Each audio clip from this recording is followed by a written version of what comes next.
pembelajaran ekonomi dan teman-teman yang saya banggakan. Berdirinya kami di sini akan mempresentasikan hasil diskusi tentang mengenai media pembelajaran kami, yaitu rambut.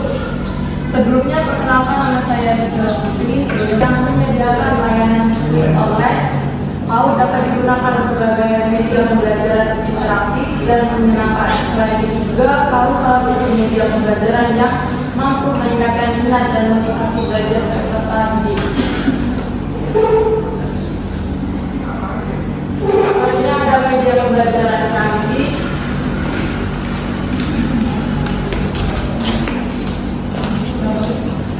Contoh dari kamu seperti yang ada di gambar. Selanjutnya itu ada tujuan. Yang pertama menambah semangat belajar. Yang kedua itu ada menambah inspirasi belajar. Yang ketiga menambah rasa inovasi dalam belajar. Yang keempat menambah informasi tentang materi yang diberikan. Yang kelima menambah pengetahuan dan pemahaman peserta didik. Yang keenam itu ada memantau kemajuan dan partisipasi peserta didik. Yang terakhir yang ketujuh meningkatkan motivasi terhadap pembelajaran. Selanjutnya itu ada manfaat dari tahun ini juga. Yang pertama itu membantu mencapai tujuan pembelajaran yang masih berjalan. Selanjutnya akan dijelaskan oleh Siska. Selanjutnya itu sasarannya itu kepada alat yang dibutuhkan. Yang pertama itu handphone, yang kedua laptop, dan yang ketiga itu internet atau telepon. Estimasi biayanya itu 0.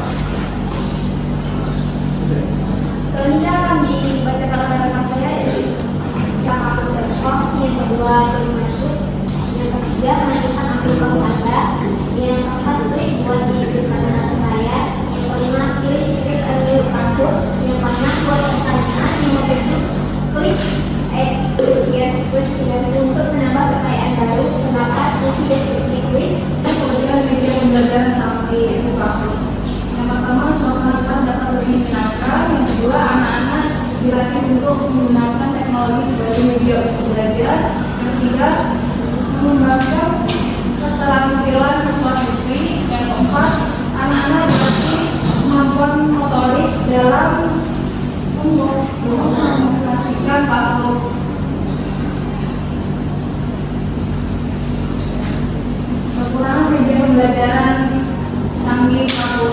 Yang pertama, tidak semua guru yang aktif dengan teknologi. Yang kedua, fasilitas sekolah yang kurang memadai. Yang ketiga, anak-anak gampang terkecoh untuk membuka aplikasi lain. Yang keempat, terbatasnya jam pertemuan di kelas. Yang terakhir, tidak semua guru memiliki waktu untuk mengatur menyusun rencana pembelajaran dalam waktu.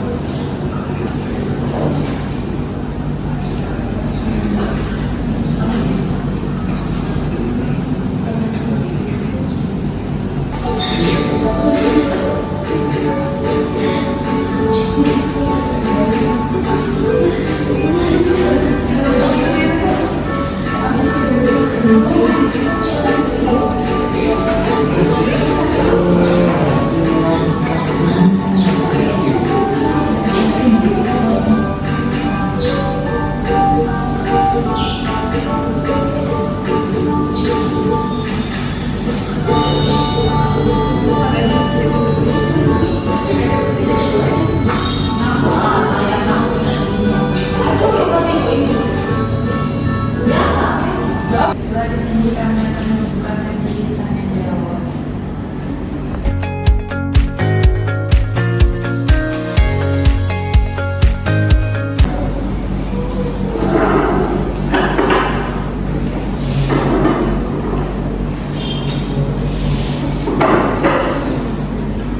Selamat pagi semuanya.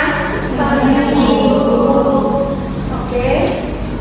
Ini hadir semua atau ada yang nggak hadir?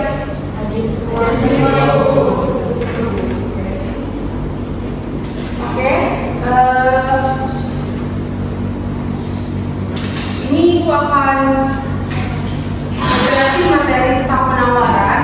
Kan kemarin kita udah belajar tentang materi permukaan. Sekarang jadi kita akan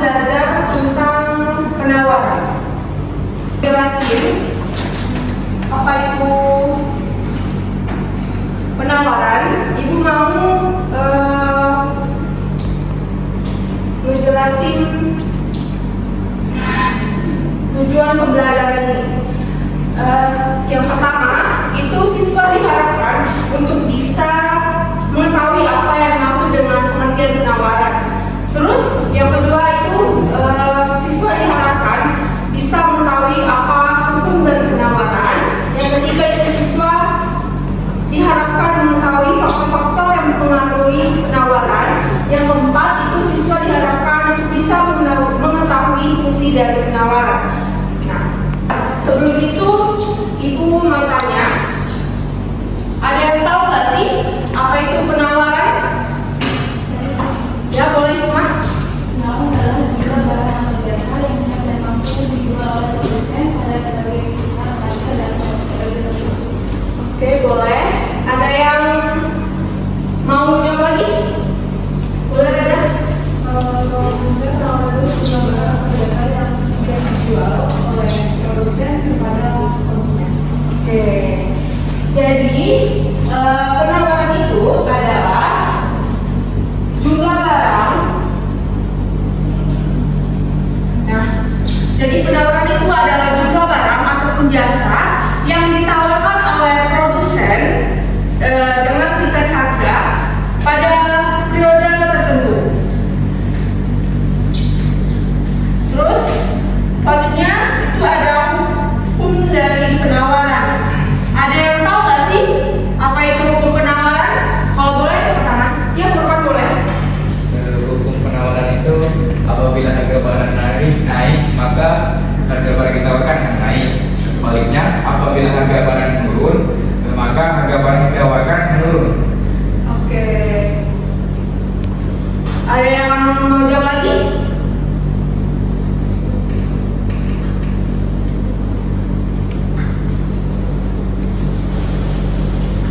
Tidak ada ya.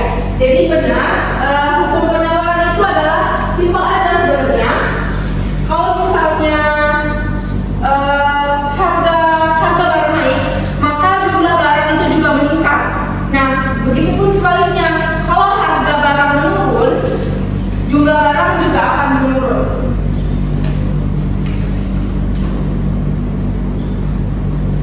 Nah, ini di sini Ibu akan ngejelasin ada 8 faktor yang mempengaruhi penawaran. Yang pertama itu ada harga barang itu sendiri. Yang kedua ada harga barang substitusi dan komplementer. Yang ketiga ada faktor produksi. Yang keempat itu ada biaya produksi. Yang kelima itu ada teknologi. Yang keenam itu ada jumlah produsen atau penjual. Yang ketujuh itu ada tujuan perusahaan. Yang ke-8 itu ada kebijakan pemerintahan. Oke, selanjutnya Ibu akan ngejelasin tentang fungsi penawaran. Sebelum Ibu jelasin fungsi penawaran, ada yang tahu nggak apa itu fungsi penawaran? Ya boleh Siska. Fungsi penawaran itu menggambarkan hubungan antara harga dan barang atau jasa dengan jumlah barang yang ditawarkan oleh produsen. Oke, boleh. Ada yang lain?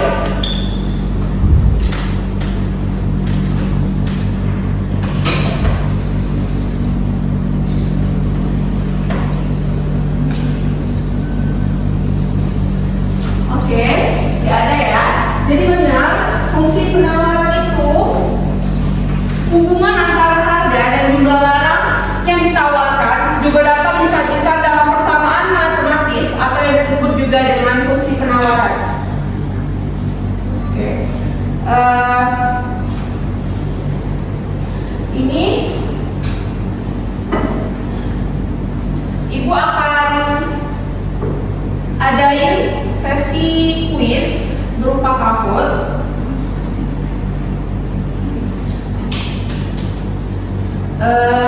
Pertanyaan-pertanyaan itu yang udah Ibu jelaskan tadi, pasti kalian bisa menjawabnya.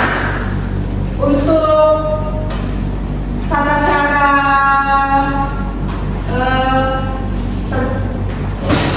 untuk menjawab soal ini itu terkelompok. Kelompoknya itu yang udah Ibu bagi kemarin, boleh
Oke, Ibu tutup